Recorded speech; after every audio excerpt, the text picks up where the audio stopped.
کہ جب مہاراجا نے ہمیں کہا کہ آپ اپنی فوجیں بھیجیں کہ ہمارے حالات خراب ہو رہے ہیں، ٹرائبل مین جو ہے وہ وہاں سے منسیرا سے اور دوسری جگہ سے وہ آ رہے ہیں، وہ جو الیسٹر لیم ہے وہ کہتے ہیں کہ یہ بالکل جھوٹ ہے، کیونکہ جس وقت کا یہ کہہ رہے ہیں 27 اکتوبر 1947 کا،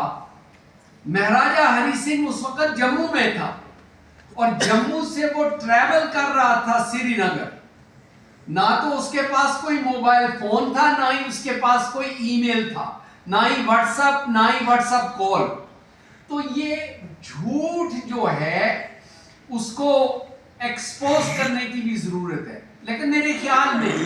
جو موجودہ حالات ہیں، ہمیں زیادہ وقت اگر ہم تاریخ پہ نہ بھی لگائیں، کیونکہ ہمیں پتہ ہے کہ جو سچ کیا ہے اور دنیا کو بھی تقریباً یہ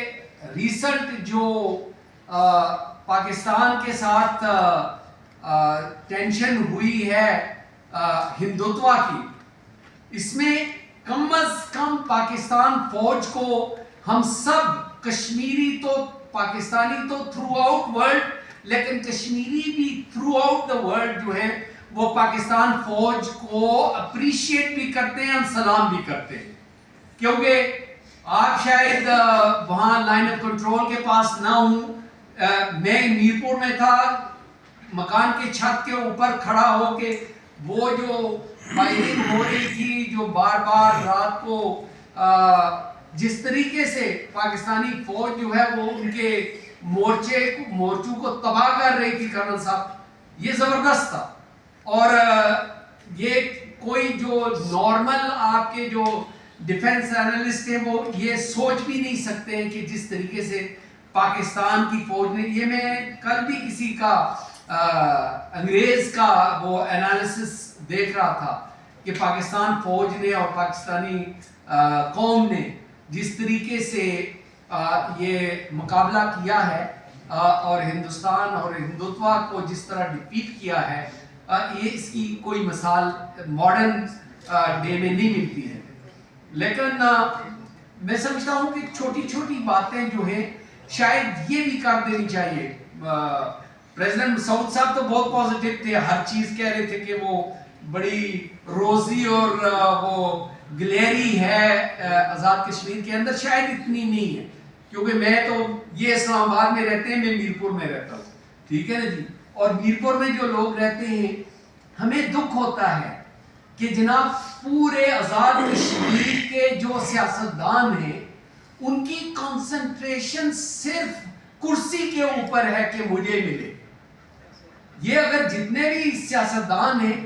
وہ یہ 27 اکتوبر کے حوالے سے میں نے ابھی تک، شاید اگر کسی نے اور نے سنا ہو تو پلیز کریکٹ می، میں نے کسی کا شاید آپ نے شاید سنا ہو، لیکن جتنے بھی سیاستدان ہیں وہ اپنی کہہ رہے ہیں کہ ہماری جناب زرداری صاحب کے ساتھ میٹنگ ہو گئی ہے، بلاول کے ساتھ میٹنگ ہو گئی ہے، فلاں کے ساتھ میٹنگ ہوئی. ویسے تو فیصلہ تو آزاد جموں اینڈ کشمیر کے حوالے سے ہو رہا ہے، اور جو نان اسٹیٹ سبجیکٹ ہے ان کو کیا فیصلہ آزاد کشمیر کے حوالے سے کرنا چاہیے؟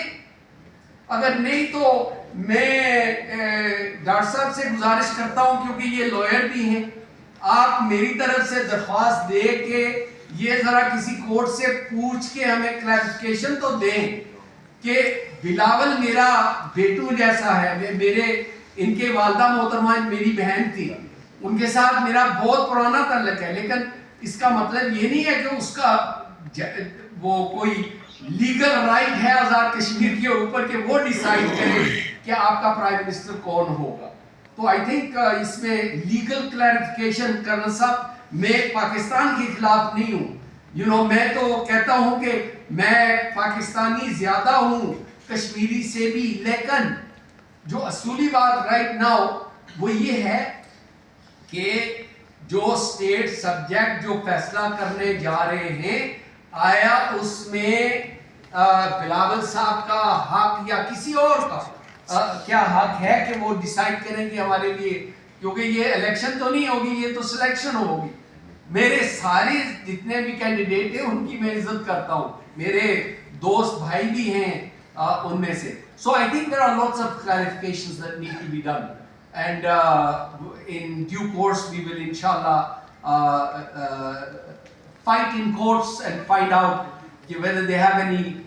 legal jurisdiction, جو آپ کا favorite word جو ہے وہ use کرتے ہیں کہ ان کا jurisdiction تھا ہے اور وہ کر سکتے ہیں یا نہیں. میں سمجھتا ہوں کہ شاید